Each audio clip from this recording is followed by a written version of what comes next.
Hey, it's Giguk, and you're watching Pixel Party Pals. Woo! I got it right on my first take.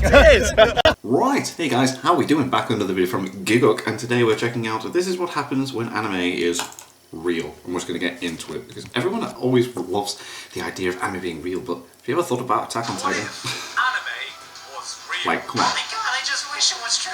Shut the fuck up. It's rare nowadays that I ever go back to revisit an anime. Do you see how many shows are airing every season? It's crazy, isn't it? There's so much now. It's coming out. You think I've got time to go back and watch shit like The Hero is overpowered but overly cautious? Huh?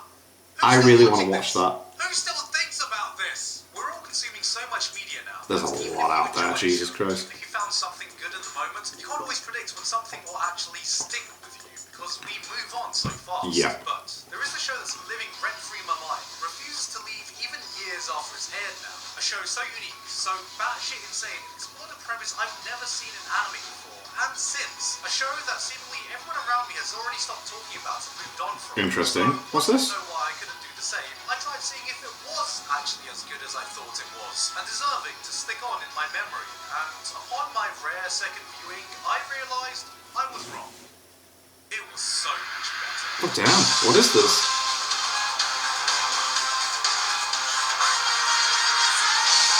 Recreated? Okay, I still yet to watch this.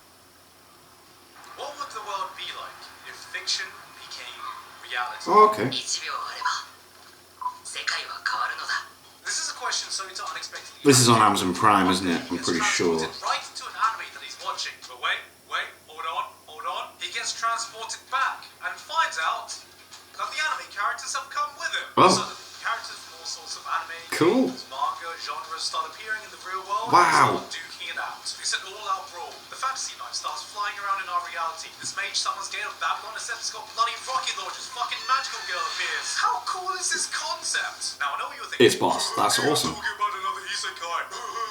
Yes. But actually, no. Look, yes, we can keep up the meme and call this an isekai, but the premise and appeal is not even in the same galaxy as just that isekai. So We have to no, I don't reverse like this because it's isekai? I like it because it's fake. One thing I absolutely Pretty love much, seems it, yeah. is seeing elements that don't traditionally exist together clash with each other in a story. Like, that was the biggest reason I initially started to get invested in the MCU in the first place. Growing up, I was never massive into superhero movies. And when Phase 1 first released, that's mostly how I felt. Then, Avengers came out, and I was like, wait, I get to see a billionaire engineer fight a Nordic god and a super soldier? Yeah, like all the different worlds crossing over. Aliens blow up New York, and Hawkeye's like, guys, I have a bow and arrow. So, you start seeing the world changing. Governments have to acknowledge the threat of alien invasions. Space travel gets introduced as a normal thing. Doctor Strange comes New out. Great. concepts. We have wizards now too. Black Panther. Okay, now there's a secret advanced civilization. Thanos invades, and Hawkeye's still like, guys, I still got my bow and arrow. Thanos, you better watch out. I'm gonna shoot you with this arrow. It's a really sharp arrow. Pew, pew. Magic, space, technology, gods, super soldiers. Yeah, mix it all up. Coexisting, all coming to head in the same universe. Not as a gimmick, but building off each other for a grander plot. And this is the basis of why I love recreators so much. Okay. This is what happens when you take every cliche genre in anime and crash them into each other. Take a look at this scene. We start off with the magical girl and definitely not Saber arguing ethics. Not Saber. But scheming Yandere Izaya from Durarara. That's going Very similar, yeah. Superior Asuna and a Final Fantasy mage jump in. Negotiations have broken down. Not Saber uses her noble fantasy and starts wrecking shit. Her and Superior Asuna go at it. Suddenly, a Guilty Gear character casually walks in. Yo, He doesn't have magic. he does look very Guilty Gear. Started blasting. Bang. Magic versus guns. What wins? Guns. What beats guns? JoJo stand. Nice. Another character with a JoJo stand joins the fray in battles by sucking. Using his stand. This looks amazing. Everyone's get along. Decides to join in to try and stop the fighting with the power of friendship and more violence. It's carnage. It's mayhem. Just as you think it can't get any crazier, a giant mech just rolls No in. way. What is happening? You have a That's fighting insane. character fighting a fantasy character fighting a Guilty Gear character Whoa. fighting a Persona character fighting a magical girl, and in the middle of this, there's just a Monogatari villain causing complete chaos. Seeing how they like this unfold is some of the most fun I've ever had as an anime fan. Because if you're a weeb who's watched shows with the characters like this in them, how the hell does this not put a smile in your face? This is a show that Sounds amazing. Those who are familiar with the tropes of anime by taking the cliches you know and flipping them into unfamiliar territory. So you may be wondering, why That's what I want to fucking know. The most common complaint I see about the show is that it's just bogged down with too much dialogue because, oh lord, there's a lot of it. The first two episodes open up with a bang. You've got giant robots, you've got explosions, you've got this badass girl playing a gun with a sword like Marlin to control whoa. So you're like, oh god, I'm so ready, this is gonna be awesome. Then the You next need few some episodes hits and it's explanation like, as to what's going on. 私にとってとても重要なことだ Can we get back to the sword lady fighting the giant Gundam again, please? The first time I watched this, I came in with the expectations that this was just going to be a dumb, fun action romp with anime from every genre. So when there were several episode stints of nothing but just talking, I would honestly just half zone out, waiting for the next action scene. But on my second viewing, because I knew when the action was coming, because I wasn't just anticipating the next big fight scene, I had the chance to actually fully immerse myself to what they were talking Pay attention about. to and I the thought, "Damn, actual narrative. this is actually interesting as hell." The creators doesn't just settle with presenting this wacky concept of, hey guys, what if anime was real? But put serious thought into what struggles would actually exist if characters of fiction could break the barrier to our world. From the biggest effects to the smallest details. Characters that get transported here end up having some sort of sensory overload when they come to our world. The air feels different, the food tastes more flavorful, colors are Cool. brighter. What they experience in their world is only dependent on how much detail their author puts into their world. Nice, that's such a cool concept. I love it, that's class. It's even necessary to add coffee to their world building, but here, taste, smell, sight, a whole world of sensations they've never experienced is now at their fingertips, and I just thought this was a cool little detail I never would have thought about. But on top of this, Recreators builds on its concept to explore so many interesting ideas, like what if these creations could actually meet their creators? We've seen this Oh, before, wow. gimmicky fourth wall breaks, but to fictional characters, meeting your author is essentially meeting your god. Yeah. He's responsible for all the bad things, all the natural disasters, all Fortnite dances to ever exist. How would that make you feel? Would you be happy,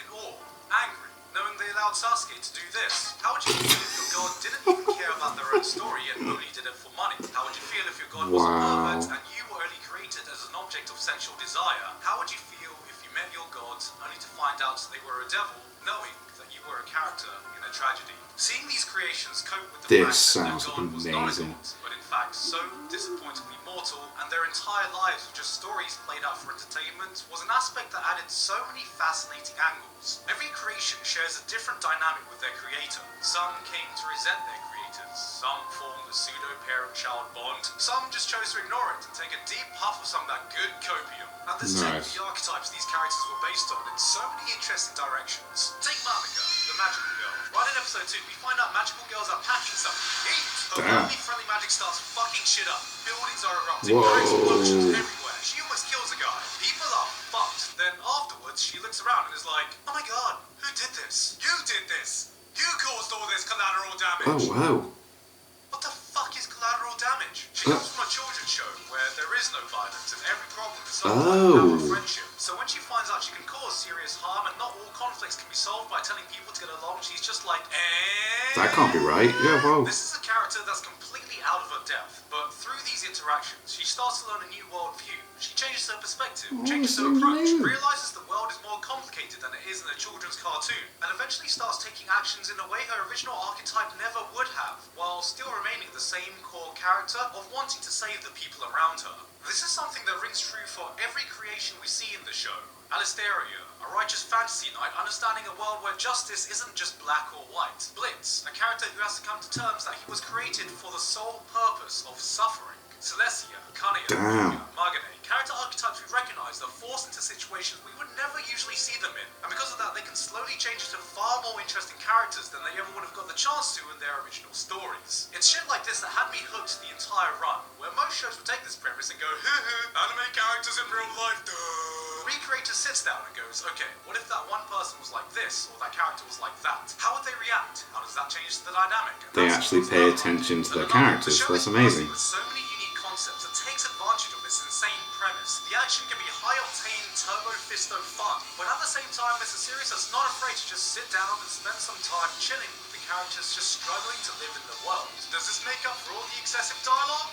No. Even with all this interesting Damn. stuff, there's so much of what I like to call anime bullshittery. Characters will just pull a 5-minute exposition dump on why other people are being transported to the real world. How do we fix this? Why the world is coming to I mean, we need to fucking end. kind of I hate understand the this one, concept, girl. maybe. This is kind of on you. Half the time when the plot doesn't know where to go, our lovely mage Meteora will suddenly get a bright idea and be like, guys, I have a theory. Go on. That is a fascinating theory. Do you have any sources? My source is that I made it the fuck up. The show spends so much Wow. time and makes up so much bullshit trying to explain its own mechanics, and while some of it is cool, a lot of it really did not need to be that complicated. Recreators, looking at you, nobody gives a rat's ass of your PhD level of bullshit you used to explain why anime characters are here and why the world is coming to an end. If you needed to add stakes, you have an OP villain who hates the world. Just give a time Hell limit before yeah. the power becomes fully active or some shit. Come on, look, we're not here for this. もちろんその通り私たちは今 Shut up, bitch! We're here for this. Damn.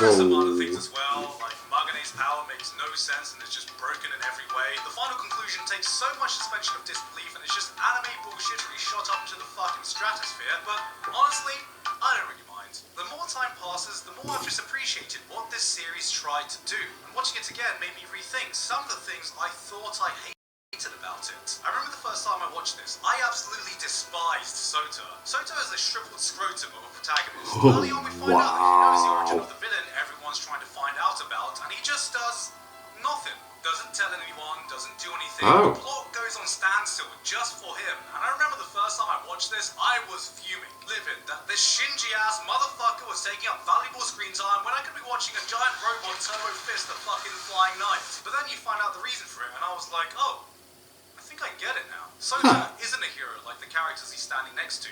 He's just a normal dude who likes anime. Shy, socially awkward, living with his own trauma, afraid to face the problems in his life head on. Frustratingly afraid to take action, but frustratingly real. He's someone who needs the heroes you see in anime to give him something to aspire to be. And that's when I realized that Recreators is a story about stories. Why is it that fiction exists? Why do we need heroes, villains? Why do our stories require conflicts for our characters to overcome to be interesting? This is something that all the creations in the show have to come to terms with in their own way. Would Guts from Berserk be able to accept what's happened, knowing his perseverance inspired thousands to push through their own struggles? Would Olga from Kurino react well, knowing that she helped? Never mind. I love stories. I love stories so much. I found it weird talking about how much I love stories. And when I saw this series exploring the importance of fiction in our lives, I didn't just appreciate the very original way it went about it, but I also appreciated just how personal it felt to me. And then the show ended on a 4-episode balls-to-the-wall action free-for-all, and I was happy again. Recreators is a Nice. fiction for anyone who's ever created something. A celebration of anime and the culture behind it, a look into the dangers of online toxicity, a boatload of fun, and a love letter to stories themselves. Can it be a little messy? Yeah. Is the dialogue a little bloated?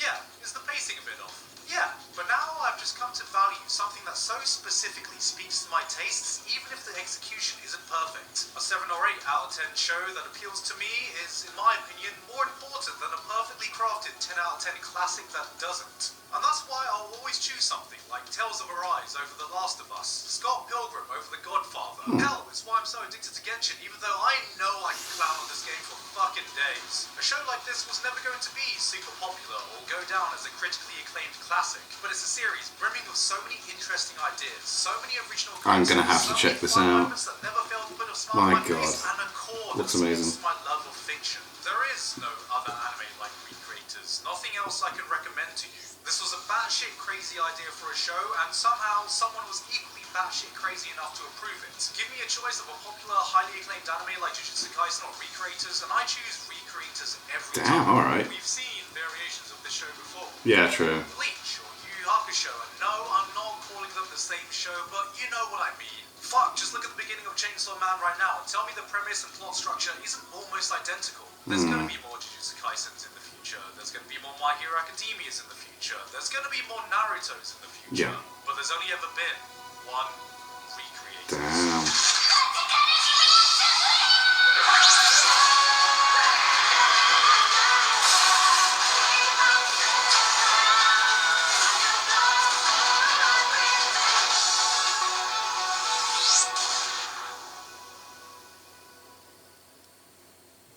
Wow.